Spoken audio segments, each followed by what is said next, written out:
Hi and hello, everybody. Welcome back to Popping Culture with episode 9. I'm actually going to run out of fingers. You are going to run out of fingers. Jay, do you want to help me out with fingers from now on?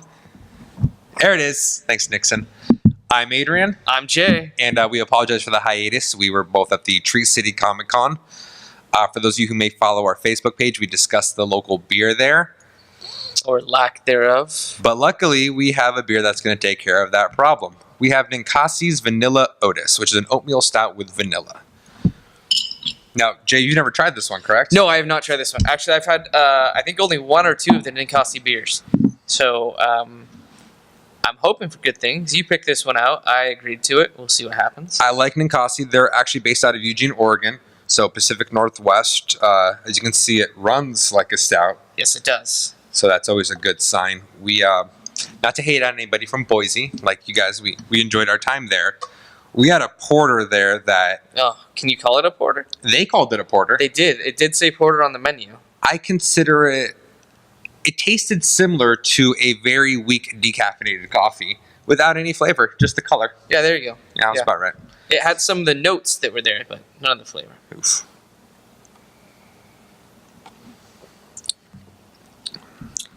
That is a very sweet oatmeal stout. It is. I guess that would make sense with the Vanilla. Interesting. So they say it's been around since 2009. Well, Ninkasi is a newer brewer. I mean, a lot of the microbrewers in the Pacific Northwest are. They're known for, doing things along this line. The vanilla, adding chocolate. I think their Imperial IPA is really the one that's kind of branched out pretty far. Yeah, it's good though. It's definitely good. Definitely a vast improvement over all the stuff that we had last week. No offense to you in Boise. A little bit of offense. It's true. Ninkasi, actually, if you guys go to their website, though, is actually a geek-oriented beer just because the people who own it are hugely into D&D. So they have Crit Die is one of their beers, D20 is one of their beers, and if you ever see their draft handles, at the top, it's always a different dice, like a D8, a D12, a different denomination of dice. So it's pretty cool.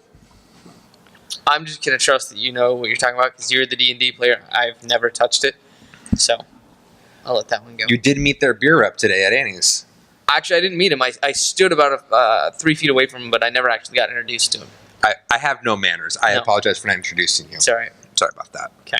But let's move on with the show. Let's get started with television. Yeah, so my Monday was kind of full. So typically, a lot of the shows air, Monday, Tuesday, Wednesday, Sunday. Now that Walking Dead's back on, also. So I usually catch up on Wednesday nights. That's my. After we record, I go home and I throw the TV on and I get through quite a bit. Last week, though, we went to Tree City Comic Con. We left Wednesday afternoon. Yeah, we did. And I'm pretty sure we got there sometime the next day. We got there Thursday at 4 in the morning. Yeah. That was a long drive. It was not awesome. But, so that means I'm actually working on catching up on stuff from last week. Yeah. So the only show that I'm watching that I'm actually totally caught up on is Walking Dead. Okay. Because that's Sundays. I was able to download it. Watch it on Sunday. Yeah, you DVR'd it. Yeah. Okay. It was, so I was able to watch the first 2 episodes of that this past Sunday. Other than that, I watched last week's episode of Gotham and last week's episode of Arrow. Okay. And that's it for me.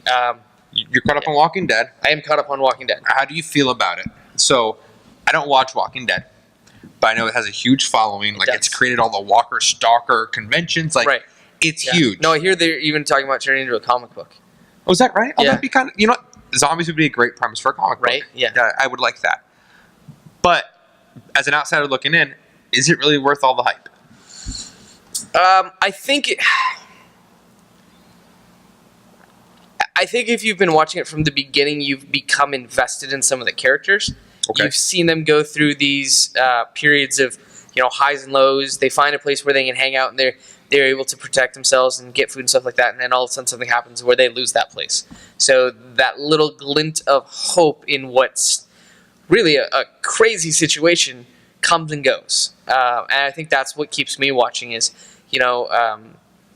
spoilers for anybody that's not watching it, but they were holed up in a prison for a while. They were able to turn a prison into a sustainable living environment. They Makes were sense. farming. Yeah, why not? They had, it was fortified. They were able to go out and take care of the walkers that got to the outside perimeter.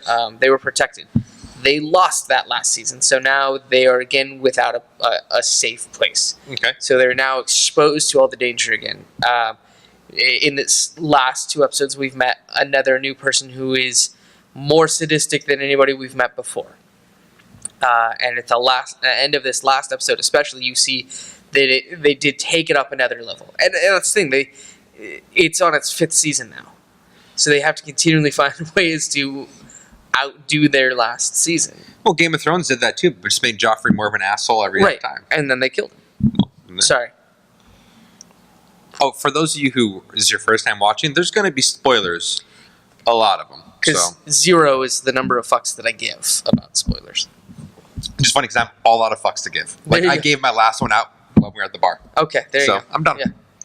So those are, as far as the shows that are on now, the current stuff, that's what I've been watching. okay. Because I watched the first 2 episodes, I want to say, and they were just kind of boring, slow. I just never got into it. Yeah, it's definitely that first season was weird because it was only 6 episodes. Yeah. And yeah, I would say the first 2 episodes were pretty slow. It was probably not until about episode 5 that I was really like, okay, I'm in. Okay. Which at that point you're 2 episodes away from the end of the season already. And it was weird because it was 6 episodes that first season, and then they came back and it was 3 times that. So Well, with Netflix, seasons aren't really that big of a deal. So if I'm going to binge watch, Yeah, it just auto plays into the next one anyways. Exactly. I never really keep track of it. yeah. So Okay. what about you? Anything current you're watching in the last? So again, 2 weeks? I'm catching up on what I was behind on. Okay. Much like you, when we're out of town, I don't want to watch the shows my wife and I watch because I'm going to get home and either A, rewatch them, which I don't always have a problem with, but I don't think she likes that. Right. And I don't, that's just. So I'm getting caught up. There are a couple shows that I watch she doesn't watch that I've been watching. I'm trying to watch American Horror Story. Okay. What season? 2. Okay. I stopped at the end of 1. Okay, so I didn't like season 1. Like, I'll be honest, it was fine, but at the end of it, I was like, well, I don't need to watch any more of this. And then I find out every season's actually the same cast, but a whole different concept. Right, which is weird. And one of the guys I know who's like, no, dude, you need to keep watching it. Like, some seasons are good, some seasons are bad, but they're all different enough that it keeps you interested. Okay, I'll see what I like about it. I'm in more for season 2 than I was season 1. I don't like the weird sex stuff. No, that was always super awkward with the redhead, and I'm like, why are you putting this in here? Like, the redhead. What purpose does it serve? The whole bodysuit thing. Like, I don't like weird sex stuff. Call me vanilla stout, but I was like sex. It doesn't need to be weird. It doesn't need to be creepy or rapey. So this one has a lot less of that in it, and a lot more of the surprise horror aspect, which is what I like. So I'm a little bit more in for season 2. Okay, so season 1 was the house. Season 1's the house. What is season 2? What's the theme asylum? There? The asylum. Okay. Season 2 is the asylum. Okay. Season 3 is the Coven of Witches. Right.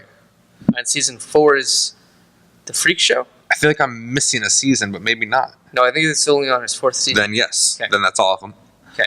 The complete opposite of what I'm watching that I'm current on is a show. It just debuted last week called Marry Me. Okay. Starring I Don't Know and I Don't Know. Check the lower third. The names will be there. Really funny. No? You're not going to make this lower third. I'm going to try real hard to remember all my lower thirds. Okay. But yeah, so it's really funny. It's the whole concept was they just get back from their honeymoon and she flips out on him for not proposing because it's been for so long. And meanwhile, while she's freaking out, you see him on bended knee about to ask her to marry. Wait, so they're not on their honeymoon? No, I'm sorry. I apologize. No, they just got back from a very romantic just a vacation. Yeah, sorry. Where someone would expect to get proposed to. Yeah, I've been on a few of those. Still haven't got proposed to. Honey, what's taking you so long? Look at him. He's a winner. He's a catch. Anyways. She doesn't watch this. Difference between your wife and my girlfriend. They don't. She doesn't watch. Just doesn't watch it. No.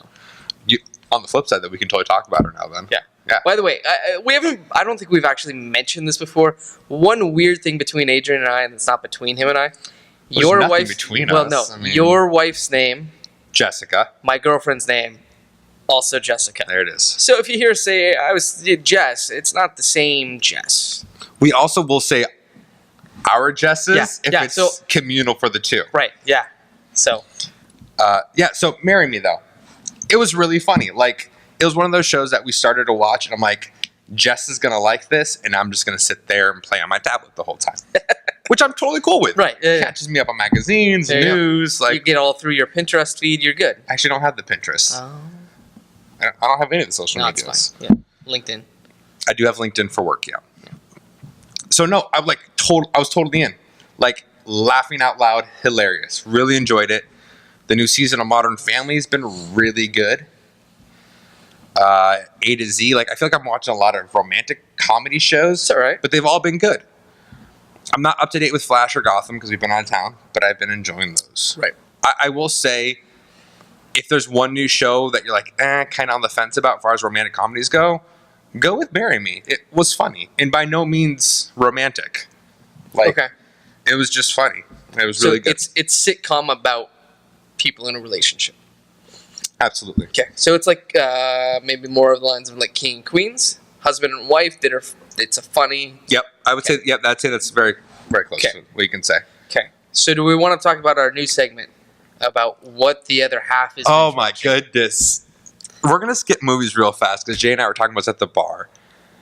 We come back from trips or working because Right. you work completely different hours than your Yeah, Jess. no, I'm at work, 6 to 3:30, and then she sometimes works days, sometimes nights. It's all over the board. Yeah. I travel for work, so I'm out of town about 30 weekends a year. I don't know if I should say that. Now, you guys don't know where I live. This could be weird. right. Yeah. Thank God my house is rigged with, like, it's like Home Alone, like traps. Like, Put the kerosene in the toilet. yeah, no, it's Yeah. amazing. So my Jess, I always come home and I see the Netflix queue, and I was like, what were you watching and why? So we decided we're going to kind of peel back that curtain a little bit and talk about what the wives and girlfriend is watching. Your Jess. So I've talked about this before. My Netflix instant queue is ridiculous. I had to make a spreadsheet to manage it all, and I have certain things on there that are specifically things that I think she and I would like watching together, and they're colored a different color than the things that I watch. Because whatever. So one of the shows that I put on there that I thought she might like is Heart of Dixie with Rachel Bilson. I watched the first 2 episodes to kind of check it out because I didn't really get a good feel for it the first episode. When you say check it out, do you mean Rachel Bilson or the show? Jessica doesn't watch this, so Yeah, there it is. no, I'm just kidding. So I watched the first 2 episodes and I kind of left it because I thought it would be something she would enjoy watching. So we're in Boise. Yeah, the proper way to say it. Yeah, it's Boise, not Boise. And they say it like that. And I get a message from her, what was it, Thursday night, I think? Either Thursday night or Friday night. And she's like, I'm trying to figure out something to watch. Oh, yeah, it was Thursday night. And I just found out that they put all of Friends on instant streaming, so I suggested that. I get a message like an hour later. She's like, yeah, I tried out Heart of Dixie. I'm like, what? It's not your show to watch. I've been waiting 8 months for you to be ready to watch it, and now that I'm gone for a weekend, you're going to watch it? So she started that, and the next day I found out she watched like 6 episodes. And I'm like, calm down. So we get back Sunday. Monday, I'm at work. I'm going to watch an episode. I'm going to start trying to get caught up to her. So I'm trying to see how many I have to watch. I log on. She watched the entire first season in 3 days. And now she's halfway through season 2. So she's crazy about Heart of Dixie. She's in for Heart of Dixie. She is. My Jess. So I left for New York, you all may remember, 2 weeks ago. Yeah. I've come back. She has watched over 4.5 seasons of Gilmore Girls, 2 seasons of New Girl. What was the other one that she's pounding her way through? I don't know. There's a couple movies. A lot of horrible movies. Honey, stop watching them. They're not good for you. They're not good for me. They're not good for anybody. They don't hold up. Galaxy Quest actually does hold up. Well, yeah. But then there was like Stargate, a bunch of Audrey Hepburn the movies. original The Stargate. original Stargate. Breakfast at Tiffany's holds up. It wasn't Breakfast at Tiffany's, though. No, I swear it was. There was like 3 other ones. Yeah. No, I don't care about the other ones. Okay. Breakfast at Tiffany's is still good. Regardless, though, like, it is a lot of Gilmore Girls That to is watch a lot, in 2 yeah. weeks. Yeah. Like, I swear she works, guys. I swear. My Jess does watch this show. In fact, she'll probably get to this point because I make breakfast on Saturday, honey, I love you. Don't listen to me. You never do. Don't start now. Like that's, And to be fair, Gilmore Girls is a good show. No judgment here. There, maybe here, no. yeah, we can't actually have our actual Gilmore Girls conversation on air. I feel like that might be a little appropriate. Okay. Yeah. Okay. Yeah, Let's fair just enough. move on to comic Okay, books. cool. There it is. Wait, before we do comics, was there Yeah. any movies that you watched that you wanted to just talk about real quick? No? I don't want to talk about Okay, it. I we'll watched go- Stuck in Love. Don't watch it. End No, of story. It's not a good movie. But it's one of those things that Netflix likes to put on your front screen all the time. And it Like, lies to you. I It might lies as well. to It you. does. Oh my god. I might as well watch it. It must be good. They're advertising it. And it was There's- all over my home screen. Kristen Bell plastered everywhere. She's in the film for like 3 minutes. Yeah. So It's very much like Jesse Eisenberg in Cabin Fever. You don't know what I'm talking about. I haven't watched it. No. So, Cabin Fever, the movie, Eli Roth, one of my favorite Right. directors. No. I've heard a lot of great things about it. I've just never gotten around. Yeah, to yeah, watching yeah. Jesse Eisenberg is in one scene. it. Okay. And when he got famous for doing Social Network, they changed all the DVDs that hadn't come out yet, saying starring Jesse Eisenberg. Oh. Meanwhile, dude was only in it for like one scene. But he was the star. And he sure wasn't. Yeah. All right. I tried. It's like Drew Barrymore getting killed in the opening scene of Scream, but getting top billing. Well, she's Drew Barrymore. She is Drew She was Barrymore. in E.T. Come on. What do you got over there? A whole lot of love, man. So I will be reviewing Deathstroke #1 and Cyclops #6. I got Avengers, X-Force, Amazing X-Men, which I'm going to pull aside because I have a rant I want to discuss, Okay. which we talked about, along with New Warriors on that rant. Oh. Edge of the Spider-Verse, Batman Beyond, Red Lanterns, Future's End, Earth's Two Worlds End, The Flash, and G.I. Joe #2. Okay. Why did you make a face at what point? Earth 2. I can't get behind it. So good. Okay. So good. So for Although- me, oh no, I will say really fast though, the writer who's been making it so good, Tom Taylor, is leaving the book, yeah, it happens. and now I don't. My life as I know it has just crumbled. Okay. Like I'm probably gonna get a divorce and start binge drinking now. Hey, what are you doing? Again, next weekend, his wife watches this show. dude? Yeah, right. But my mistress doesn't, so it's cool, Fair enough. right? There you go. All right. For Your turn, me, buddy. I had a much smaller pull this Not week. shocking. I know, right? I feel like I used to get way more books than I do now, but I didn't drop any. So I don't know what happened. Astonishing X-Men got canceled, and you were just done. Yeah, no, yeah. 7 years ago, I was screw you, John Cassidy.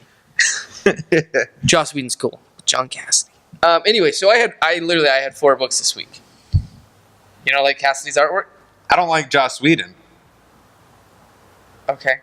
Did you read the beginning of Astonishing X-Men? I don't like him. Okay. Well, You know what? That's a longer conversation for Yeah. another episode. so Your comments. I just had these 4 issues. I had Lazarus #12, Red Lantern 35. I had the Batman Eternal 29 for this week, and Letter 44 #11. Awesome. Before we start our reviews, I have to tell you a funny story, and you guys a funny story, because this is funny, and it's a story. So I have my on my work computer. We use Windows 7 because we're that far behind. Not that Windows 8 is that much better, but I have a gadget that just displays my Twitter feed. Sure. And Because why wouldn't you have Twitter at work?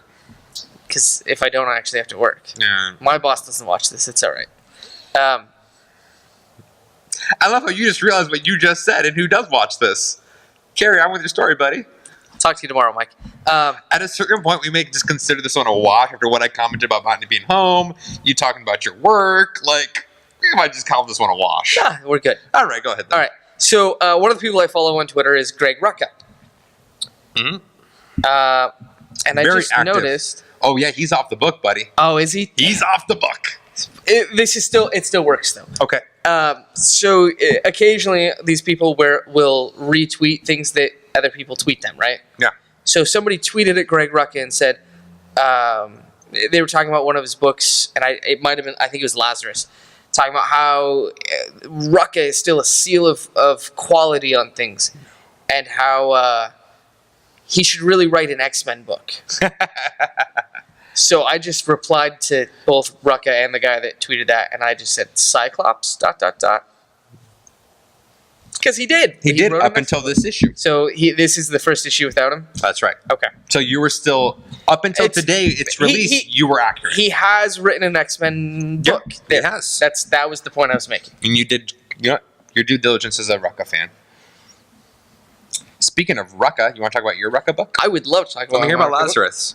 So this is Lazarus 12. You guys may remember from my last review that they're at a point now where all of the heads of all of the families are coming together for one big meeting. Yes. So the beginning of this is kind of just the head of the Carlisle family talking to one of his advisors, trying to work strategy. How can we get some of these other families on our side versus some of our enemy's side and things like that. So just that political, how to string pulling, whatever. Mm-hmm. So that's in the beginning.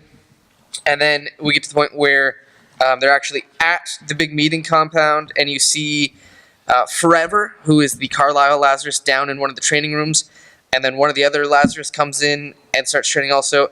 And like 5 of the Lazari end up showing up here, and they're all good. You can see that there's no bad blood between them. There may be friction between the heads of the families, But not between the killers. They couldn't care less. Sure. All they're doing is taking orders. But Okay. they see these other people as equals. All of them, all the people in this particular gathering of Lazari are all fighters. Rucka has alluded to not all of the Lazari have the same use. Not all the families do the same thing with their Lazari. Okay. But as far as the 4 or 5 we see here, they're all combatants and things like that. So they have that mutual respect for each other. And then it flips ahead to the actual gala, and you see all these people, and it's this big ostentatious event. Forever has to put on an evening gown, and she's like, I don't feel comfortable in this. Why can't I just wear my uniform? And how do I even attach my sword to this stupid dress? And her dad's like, look, this isn't about a sword. Any weapons that are going to be here are completely ceremonial. You don't need your sword on you. Just put the dress on and go down there. She ends up dancing with one of the other Lazaruses, Joaquin. Of course it is. Yes, we've seen him. He's the Lazarus from the Murray family. We saw him in issue 2 or 3. So they're dancing for a while, and then the head of one of the other houses cuts in, and apparently he can't walk, but he's devised these weird little braces for his legs. And at the end, he kind of just says, oh, hey, I'm not as weak as you guys think I am, drops the braces off, and shows that something has helped him to get better, stronger, faster than before. Ooh. And this is the person who kidnapped Forever's brother. Okay. If you remember a couple issues ago. Yeah, I remember you talking about He that. escaped, he went to this other family looking for refuge, and they ended up taking him prisoner instead. So I think it may be hinting at that the brother gave up some of the Carlisle's genetic secrets to this old improve man. this guy's physical health. Interesting. Yeah. So, how do you feel about it? You liked it? I love it. I have yet to find an issue of this book that I don't like. The art in here is really good. One of the things that I do appreciate about this book is you'll notice there's not a single ad in the book. It is all story, That's pretty cool. all killer, I like no that. filler. And then in the back, I haven't actually read through the back material, The but Forever Yours. yeah. So Forever Yours, their letter column, but they go and they give in every issue the You history mentioned of that, the different breakdown families. of the Yeah. families. So this is the Lee yeah. family, who's some Asian whatever, and then they come up with like logos and family crests or anything like that. And then on everyone, the back page is an ad for that Cool. fake family. Right, for this. So the fact that they're able to keep doing that, and this book is still only $3.50 with no ads. Yep, that's awesome. Like, So- and we've talked about this before. When it comes to digital, I'm really hesitant to pay, $3.99 for print or $3.99 for the digital copy. Digital copy has no ads in it. Right. Now, I don't remember if we've talked about this on the show or if I was talking about this with somebody else. If you had the option between paying for a digital copy $3 for one with no ads or 99 cents with ads, would you pay the 99 cents and deal with the ads? Oh, absolutely. Okay. In a heartbeat. Wouldn't you? I would, because I think that's part of the reason why they haven't reduced the price on the digitals anymore, is because you're not seeing those ads Yep. that are subsidizing the print. But if I paid 99 cents and I just flip through a couple ads, no problem with No. that. I mean, I do that with the torrented comics that I get anyways. I do it with magazines. Like, I've switched to GQ and Esquire digitally. Right. I see There's the still ads ads in in it. there. Don't care. Just flip right through it. Now, are It's- those at a lower price point than the print? They are at a lower price point than the print. Yeah. Okay. So it was totally worth it for me. My first book is a former Rucka book, Cyclops. So those of you who are into comic books may know Rucka has a really bad run with the big industries. He doesn't like them. They don't really seem to like him. So I'm not surprised he's no longer on this book. I am a little surprised he only lasted 5 issues. I'm not. Why are you surprised? I figured he probably would have had more of it written out. Well, as you recall, when he left Marvel, he was very vocal about never coming back and how horrible they are. So the fact that he came back 2 years later was a surprise. That's true. Not that surprised that he bailed out. It sets up a whole new story arc. It was fine. Like, I didn't love it. I didn't hate it.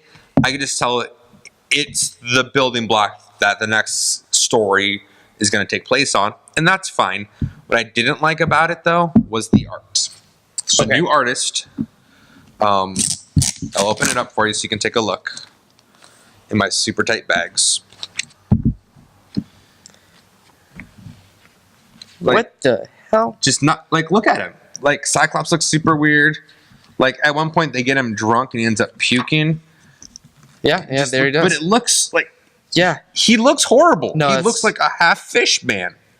I feel like this would be better fit in like a Tiny Titans or like a kid's book. Oh, which, by the way, they made the little Gotham action figures. They're freaking adorable. They're awesome. But yeah, look at Corsair. Looks like a jerk. I mean, it's just I don't. Yeah, no, the whole art in it's really bad. So it's setting up this whole story. Essentially what happened was Cyclops and Corsairs rejoined the Starjammers because they were separated for a little while. Cyclops is having a really... I know, right? Isn't that bad? Please tell me that's not supposed to be like the Carnage symbiote on him. No, Cyclops blasted him with his beams. That's supposed to be the smoke coming off him and stuff. Really? Yeah. Oh, that is horrible. So they just got back to the Starjammers after being on this remote planet. Cyclops is feeling like a screw up because he doesn't know anything about being a pirate or space travel or He's how got to the one eye thing or there. how to fix the ships. He does have the one eye thing, not left eye, but he's got the one eye thing. So he's feeling like a screw up. Him and his dad are out salvaging. He messes up. A rival pirate shows up, takes over the Starjammers because Cyclops' mess up. Then Cyclops and Corsair get into a fight, but it's intentionally supposed to be not a real fight. It's a diversion. So Cyclops now joins this other pirate, which, fine, I see it's going to be building into something else, and I'm fine with that. It was a struggle with the art, I'm not going to lie. Yeah, I would not have made it through that book just from the little bit of the art I looked at.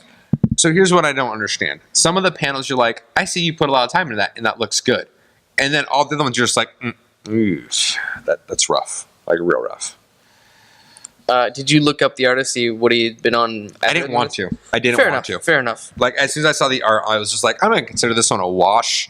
And then I found out he is the new artist on the book. Oh, So I might do a little bit more research into it. In fact, if you're watching, hi, I'm Adrian, that's Jeigh. hi there. You caught that earlier. Take more time in your artwork. Learn from Jim Lee, Michael Turner, may he rest in peace, and stop this. Just stop it. It's bad. Just don't follow in the footsteps of Greg Land. That's not appreciated. Even Greg Land art, I can take more Because than it's this. traced from porn. Not just porn. Some DVDs also. For those of you who don't know, Greg Land is just a tracer. Like, if you watched Chasing Amy and they call him just a tracer, and the inker's like, no, I do a lot more. No, dude, Greg Land just literally traces. But it looks cool. All right, what do you got next for me? What do you do? So my other one that I'm going to go ahead and review is Letter 44, number 11. All right. I continue to love this comic. It's the only thing I'm reading from Oni Press right now, but it's still amazing. So in the last couple of issues, we've seen the former president of the United States go out to the media and kind of out the current president and say, hey, just so you know, there's like stuff going on that he's not telling you.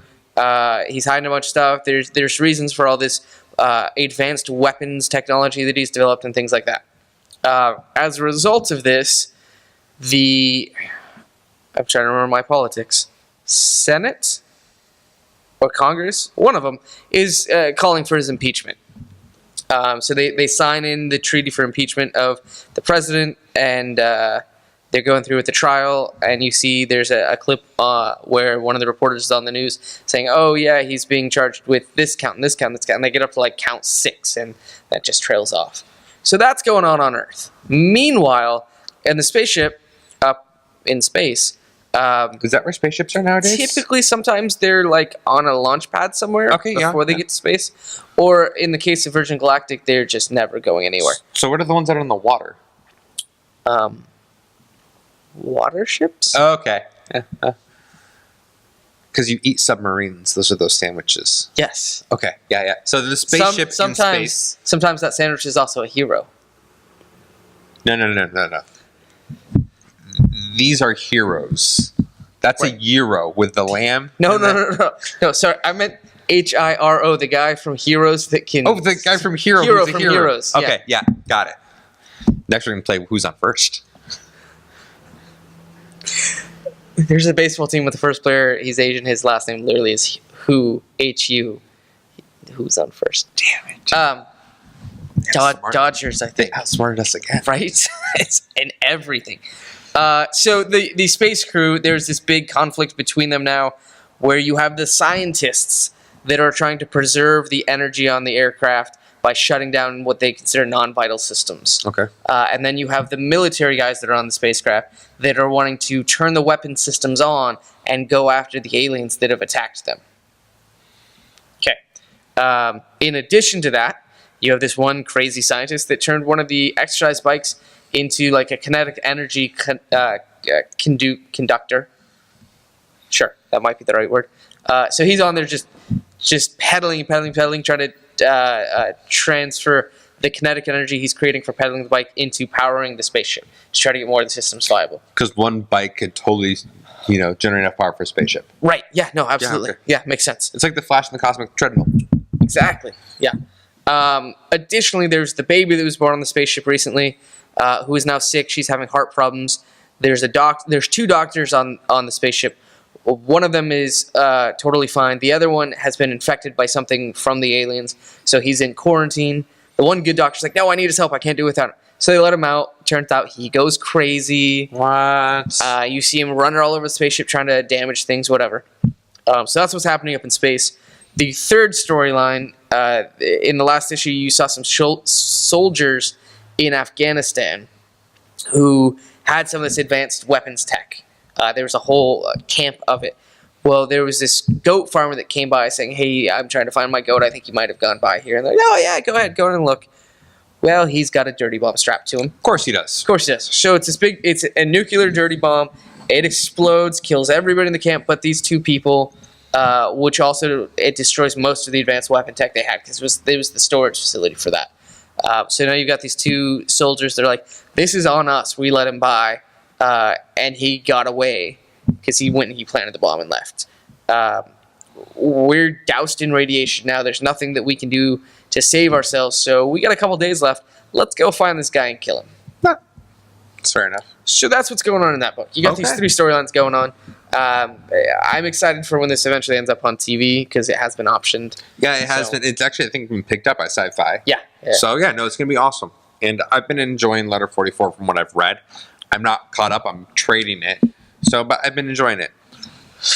Speaking of trades, Deathstroke #1. The reason I say speaking of trades is think about every Deathstroke story you can remember. And every Deathstroke title you can remember. I always feel like the first 6 issues are awesome. Because someone says, I have this great Deathstroke story. Right. And then they make that first 6 issues. And you're like, that is awesome. What's next for this mercenary?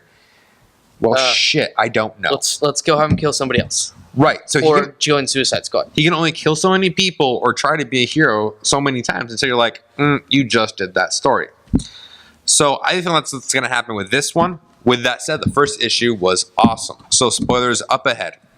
First off, Tony Daniel, you do the same cover for every single book he does. Like literally look up Batman, I want to say in the 670s. I think that sounds right. Yeah. Maybe 570s. No, 670s. I have the issues. When Tony Daniel did it, there is a pose of Batman, the exact same pose, missing the exact same pieces of the costume. But it's neither here nor there. I love his interiors. So what happens is Deathstroke is in Russia on a hit job with somebody called the Possum. That's the worst name ever. At a certain point, you have to, you can't make up, not everyone's going to have a badass name like the Punisher. Like, there's going to be some possums or mongooses around there, right? That's true. Or the Mantis. Oh, yeah. Oh. I got a deck of playing cards with the mantis on it. It was ridiculous. So he goes up, but the interior art's awesome. Like, you see him doing the kills. Like, good panel layout, good artwork inside. Tony Daniels does a pretty solid job. Like, I enjoy it. I especially like the 2-page spreads. Right. What happens eventually, though, is Deathstroke, in the first issue, gets beat to shit. Possum gets the jump on him. He outsmarted Deathstroke, so Deathstroke is on death's door. He shows up to somebody who owes him a favor, an Asian person. I don't want to say like Chinese or Japanese because that's racist.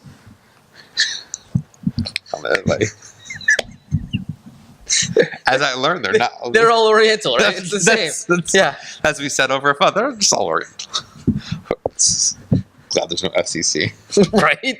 Yay, internets. Yeah, we'd be in shit trouble. Anyways, so he goes to some Oriental, as Jay likes to say. And he fixes them all up. And Deathstroke wakes up, and he's in some temple on the top of a mountain, and the Oriental tells him, I owed you, now you owe me much, much more. And you see this panel, I'm like, well, he looks really weird. You see the very last panel is Deathstroke covered in blood, young. Huh. Like, did he hop in a Lazarus pit? So, I don't know what's to do with all the blood, though. Maybe this is them tying him in with Ra's al Ghul on Arrow? I don't know what it is, but it's something original. Yeah, that's true. Like, we now have,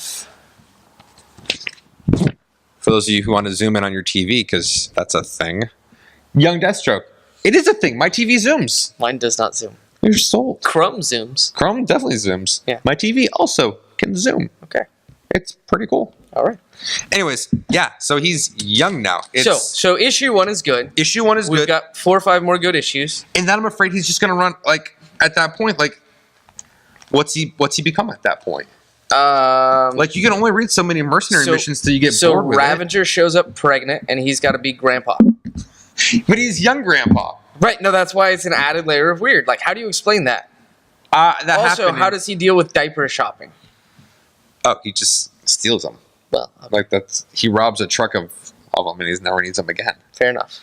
So, the reason I say here's a trade, pick Deathstroke up in the trade. I like the first issue, but it's going to be one of those books where the first trade's really good. Second one, I feel it's going to start to just peter off right away. Something that doesn't peter off and what I want to talk to everybody about is Yost and Kyle. Jay and I had this discussion in a bar, and I wanted to bring it up. That's where all the best discussions happen, by the way. It's where all our discussions happen. That's why we drink here, because it's the next best thing. Yeah. As long as there's alcohol to buy it in.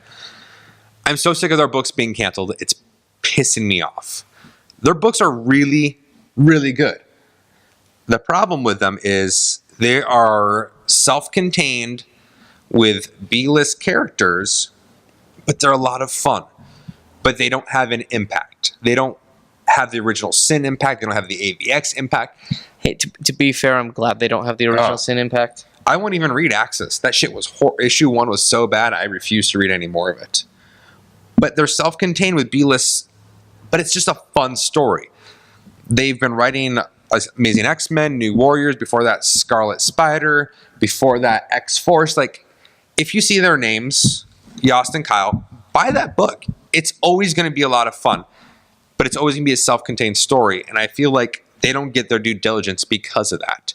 So Scarlet Spider, which was a great book, got canceled. New Warriors, another great book, being canceled. They have very small followings, the people who do read it, because it is really good. But with that said, if you don't read it, it's not good. Their new X-Men series did last 45 issues. Okay. I think that's the farthest they've gotten in there. Yeah, I'm 10 sure years it of is. writing. But back me up. Like I said before, their stories are not monumental. It's not going to change anything. You will read it. You'll put it down. You'll be like, that was a lot of fun. Yeah. Like, I enjoyed that time I was reading it. And I could pick up this title and not have to go get 18 other things to figure out what's going on in it. Nope. So that is issue 12. You just have to read issues 6 through 12 because that was the one story. And it's done. Yeah. And it was a lot of fun, and I really enjoyed it. Yeah. So, yeah, like the Amazing X-Men, they just wrapped up a story where, for those of you who are familiar with the Wendigo in the Marvel storyline, the Wendigo in Marvel is anytime a Canadian eats flesh in Canada, they become a Wendigo. Which is kind of weird. Right. It's based off the old Indian belief of cannibalism becoming a Wendigo. But as soon as you cross state lines in America, you're completely cured. Like, no, it's only on Canadian soil because they have different gods there. Right. Yeah. So in this, it turns out the god who created the Wendigo curse has just defeated all the other gods and it wants to come under Earth to destroy the entire realm. So it's no longer when you abide human flesh, it's if you get cut by another Wendigo. Like, all these crazy rules are turning everyone in Canada into Wendigos. And it's becoming a huge problem. And coming down into the States. Okay. So sure enough, the X-Men wrap up the whole thing in 6 issues. And the lasting effect from this book is nothing. Like, there's no change from this. It was just a fun 6 issues. So does Alpha Flight show up at all, or is it just... Yeah, they show up. Puck? Yes. Guardian? Vindicator? Aurora? Wait, there's a Guardian and a Vindicator? Yeah. I haven't read... It used to be one or the other. Sasquatch is in it. Snowbird. Like... Shaman? Shaman should be in it if it's a Wendigo She story. started it, but she's in the hospital for the rest of it. That's right. But she's in the hospital for the rest of it. All right. Yeah, gender equality, man. We had to get another woman on Alpha Flight. One wasn't enough. Yeah, okay. So, yeah. But seriously, though, if you ever have the opportunity, like, you'll never be disappointed in their books. You'll always think it was a fun time. Also, I highly recommend, if you have the ability to, going back and reading their new X-Men story. It started out as, I want to say, like, X-Men Academy or something like that. But... with, what's the blue girl? Surge. Surge, Hellion, Surge and Hellion, Rockslide, Prodigy, Dust. Dust, that was her name. I feel like there was a 6th one. There's a couple others in there. Really, since the New Mutants back in the 80s, that is to me, that's the only group of young X-Team that I've really cared about. No, I agree. They've had 3 or 4 different incarnations since then, and I don't care about any of them. I don't remember any of them.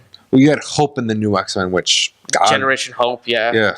And then there was a second I want to say it was second incarnation of New Mutants. No, it was just the original New Mutants getting back together, which they're no longer New Mutants. Oh, it's Young X-Men. Sorry, Rockslide came out of Young X-Men. Yes. He's the only one of those that I care about.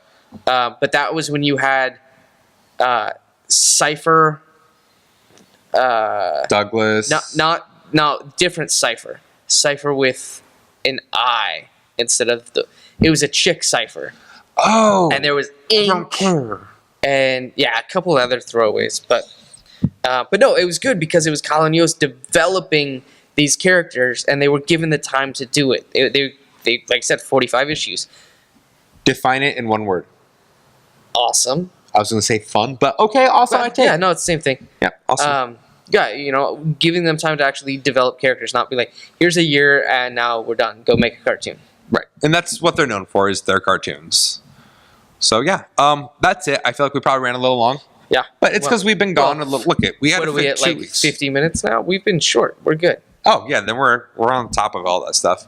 We are going to be back to our regular schedule for quite some time now that one of us is going to be homebound for a little while. So that's going to be it for now. We'll see you guys. Just real quick, we are also in the works. There's been a couple requests for an audio only version. So I know I've been promising it for about 3 weeks now. I think we finally figured out the best option for us to do that and still maintain a separate audio and video. So hopefully by next Wednesday we'll be telling you how to access that. Fingers crossed. Okay. So until next time. Until next time. We'll see you later. Have a nice week.